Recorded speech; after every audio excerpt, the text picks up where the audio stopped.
Well, thank you guys for coming. Come on up, guys. We really are here to really just kind of talk about the metals recycling bill.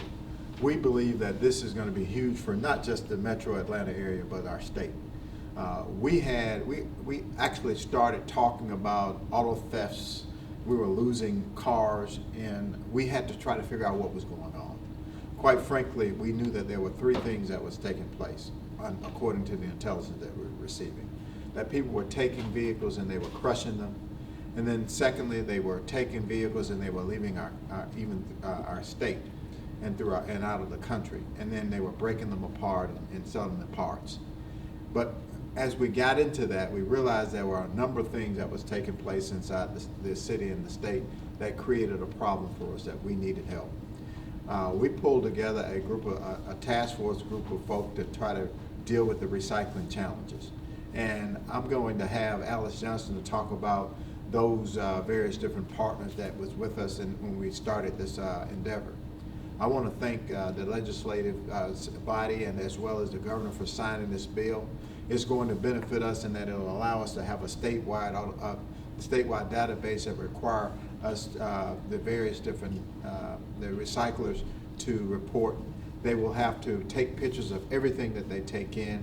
It will prevent them from being able to take in metals that you've melted down, various different plastics off of wiring that we are we began to see years ago, and that will prevent that from occurring. It will really license all of these individuals that are out there working outside of the industry, and require them to report directly to the space that will be dealt with, will be held by the Sheriff's Department. So with that, I want to bring up Lieutenant Rasmussen. He's our Auto Theft Task Force commander, and talk a little bit about what his efforts are, our Burglary Task Force, I'm sorry. Talk a little bit about what his efforts were in this effort. And then Alice Johnson, our community liaison, and she'll talk specifically about the partnerships that we developed throughout this process.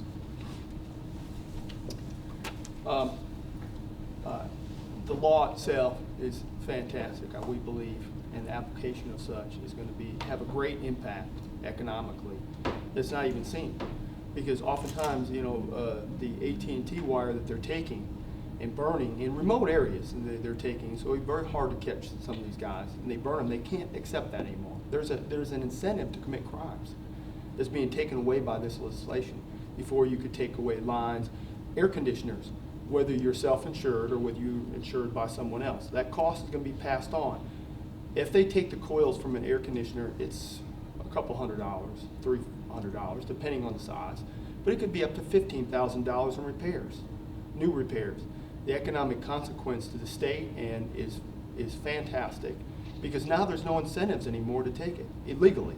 You cannot take this line. You can't take copper unless you're a contractor. Copper coils from air conditioners. You can't take this AT&T line, which, by the way, takes away service from people, sometimes elderly people, because they don't often have cell phones. And it's at night when it's being done, like I said, in remote areas. We have some examples of some burnt wires. You can burn it rather quickly in remote areas and then take it to these secondary recyclers who takes it to a bigger recycler. Autos as well. Whether it's a personal vantage point to where you pass it on to the insurance company is going to pass it on to everyone else at some point. So the idea that this legislation came about, I think, is fantastic, and the practical application for us in law enforcement is fantastic as well.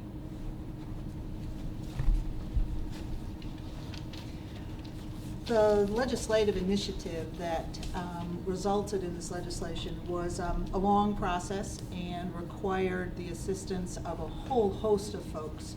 Chief Turner required us to get to work on this immediately with help from the Mayor's Office of Intergovernmental Affairs, and then with a whole slew of coalition partners. Those partners include AT&T, they include the Georgia Farm Bureau, they included realtors and insurance companies, the major utilities, including AT&T, which was a leader in the coalition, and Georgia Power. All of those folks came together to push for this legislation. We worked with recyclers as well. And it was touch and go. It was not an easy process. The language is very complicated. The issues are very complicated.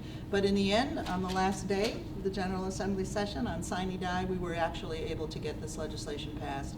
And as Lieutenant Rasmussen and Chief have said, this is historic reform legislation for the state of Georgia. Any questions? Does this new legislation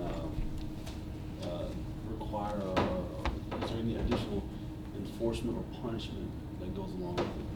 Well, I'll make sure that Alice will talk a little bit about the details of it, but there's no additional punishments, I don't think, associated with it, but the requirements are quite significant in that you have to take photographs of everything that you take on. And you cannot pay cash out for metal that you take in. You have to provide a check. There's some other, Alice? The main piece of this legislation is that it puts the requirements on recyclers to do their business differently. That is the main piece of this. And I want to underscore what Chief talked about, and that is the process of registering with your local county sheriff, so that every recycler will now have to be registered and pay a fee. That registration will then go to the Secretary of State's office, so that every law enforcement agency in the state will have access to information about every registered recycler. If you do not have a permit from your sheriff, you cannot do business. So that in itself captures for law enforcement a whole bunch of information that we wouldn't otherwise have, and leads to further regulation. Is there, I've heard that in some cases with used or scrap cars, there's like a cooling period or a waiting period. Is that something that's actually going to be in place for other metals as well? Well, they're going to have a database, like I say, with the law that's going to, most of the problems that we're seeing with cars happens because it goes into one facility, is crushed, and then goes into a bigger facility. So only a few that can process a car to the bare bones of it. So the idea that there's going to be a database and there's going to be cars and we're going to photograph people, remember there's an incentive here that this law attacks. And the incentive is, it's a criminal incentive to commit a crime. That where do I take this to get money for it? Whether it be copper wire or whatever it may be. And that crime is extensive in value to some people, to the governments, to the people, to insurance companies, whatever it may be. That price is being transferred to the general economy. And this, by the idea, is documenting, proper documentation. So in other words, if they're still giving monies, they're doing it illegally under these parameters. There's parameters here. They can't give out cash. Some of the things that we saw that were problematic in catching some of the criminals now are being addressed with photograph, proper database with the cars. So now we can see, okay, if somebody reported it stolen, we can go in there and see where it went and how it got there. But in the end, no. There's no time limit that was imposed or opposed with this legislation. I misspoke to Channel 2 earlier today and thought that there were a 24-hour mandate that required that the individual recyclers had to hold the strap before they crushed. That is not in this bill. And I would only add, those of you who know anything about the legislative process, law enforcement, and particularly driven by the Atlanta Police Department, came in with a list of all kinds of things that we wanted to see. We got almost all of them, but not all of them. And one of them was a waiting period on vehicles. The other was fingerprinting of anyone who came in with metals. That was not something the legislature, in its wisdom, felt we could do. But other than that, all of the other requirements that we had were part of the final legislation. I can't underscore enough what a big deal that is. Someone mentioned you have to be a contractor to bring metals to recyclable place. Yes, the new legislation requires that anyone who brings in air conditioning coils is either a licensed contractor with a business license or a homeowner who can prove that those coils were replaced by work that they had done on their home. So that's true for all air conditioning coils. So no one will be able to show up with them in a Herbie-Kirby and be able to get a couple $100 that And no more burnt tenant. wire as well. The Right. examples that we had, the wire, AT&T lists has on the outside, you see there's writings in there that documents, okay, well, this line came from such and such. You burn that off. Now you have just the bare metals. That's not going to be accepted anymore. What about catalytic converters? The catalytic converters, there again, I think the law is going to help us in that realm as well, because there's going to be documentation. There again, that incentive for people to come there so easily and drop this stuff off is over. You've got photographs, there's going to be proper documentation, so we can go in there and say, okay, well, what's going on here? This guy is brought in X. Is he a guy that works for the auto repair industry, or is he just bringing in metals on his own?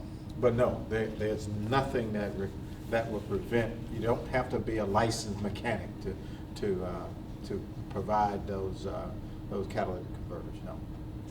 Is this law comparable in any way to previous laws that were enacted for, say, pawn shops? And I mean, some of the regulations, are they similar? Well, it would be hard for me to talk Okay. about that. I do know that this is just really cutting edge kind of stuff. I had an opportunity to attend a conference in Quebec, Canada. And the topic of the conversation in that International Chiefs Conference was around these kind of metal deals throughout our country and our nation, and throughout the nation, and also throughout the world. And the discussion around that is about metals costing and people being able to recycle those and get additional dollars in a difficult economy. And so the thing that we've been able to do with this legislation, it's huge, and I think it's cutting edge around, not just in the United States, but around the world.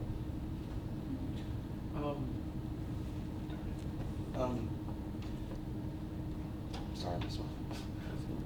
Lost my train of thought. That's all right. That's all right. Listen, if there's no other questions about this, I've got to make a quick point. If you would just really just help us get the word out, we need to make sure that we check on our elderlies doing this heat index. We need to make sure that we check on those folk that are out there. We're expecting triple-digit temperatures throughout the weekend, and we need the help from citizens to check on folk, their neighbors that they know that they hadn't seen, that they don't have proper air conditioning, to check on those folks. In regards to that, are you beefing up maybe your force this weekend to kind of be helping? Well, what we've done, obviously, we constantly do just wellness checks Right. on individuals in the community, and so through the fire department and the public safety in our dispatch system, we are providing that information and providing additional locations that we're checking on. And of course, I do believe that Fulton County is opening up several cooling stations, and I think I did see several stations talk about that today. So that's huge for us as well this weekend. Doing anything for the men and women on the streets that are working to make their jobs a little easier? Absolutely, making sure that they're hydrated, providing additional beverages for them, and we're just trying to make sure that they understand that they need to stay cool as possible and try not to run those vehicles and keep those engines running, and have them idling so much so that we won't overcool. Back to the metal initiative. How long do you think it's going to take to sort of roll this out and sort of in terms of setting up the databases, getting all of these folks into the database and things like that? Well, I think it'll take some time. Obviously, the law will be it was signed by our governor and will take effect July 1. I don't have a good understanding of how long it would take before the various different processes will take in place. Is there some stipulations in the law that would give some timeline? No, there isn't, not in the legislation, but I will say that the recyclers have taken it upon themselves to educate their members about this. And so there's a guidebook that they're working on now. It's being proofed for and reviewed for any errors, and that will be distributed statewide to recyclers, to law enforcement, so that everybody's on the same page. But it's going to take a while. The database for auto theft recovery is scheduled to be up in mid-July. That's through the Department of Revenue. And the GBI will also be developing its database for the photographs of all of the metals that we talked about, and that will take some budgeting interpretations as well. Chief, who will go after, there were some previous laws on the books regarding recycling. In our investigation, we found some recyclable places still violated those laws. Who will go after them? Is it the code enforcement if they do violate the laws? Well, there's a combination of things that's working. Obviously, we have this burglary task force that we've been working, and Lieutenant Rasmussen is the unit commander for that. That's a connection with other law enforcement agencies that work inside of Fulton County that's working collectively together. And they've been very successful in a number of these kind of investigations. And then we have an auto theft task force that are going in and checking a number of these recyclers for the very purpose of these vehicles that are 12 years old and older. We indicted some 78 individuals in March on vehicles that was crushed illegally. And we've had some success on those cases, but quite frankly, you know, there's not a whole lot of teeth in what you can get for that kind of crime. So a number of those folk who was indicted in March have been rearrested for the same offense. So that's where we find ourselves. But I will tell you, when we speak about crime on a Thursday morning, there's not one Thursday morning that go by that we don't talk about how we're working together to try to pursue this end, because we know that it's affecting the auto theft issue, larcenies from homes and businesses, as well as burglaries. You mentioned the individuals. What about these recyclable companies that actually take the metal? Well, I think they were one of the members of the coalition, and I think that by them pushing this forward and coming together and determine how they can better police themselves and make their businesses more legitimate, I think that's been huge for us. So, as Alice talked about, they are in the process of putting out these guidebooks for all throughout our state that will allow the industry to be looked at more reputable.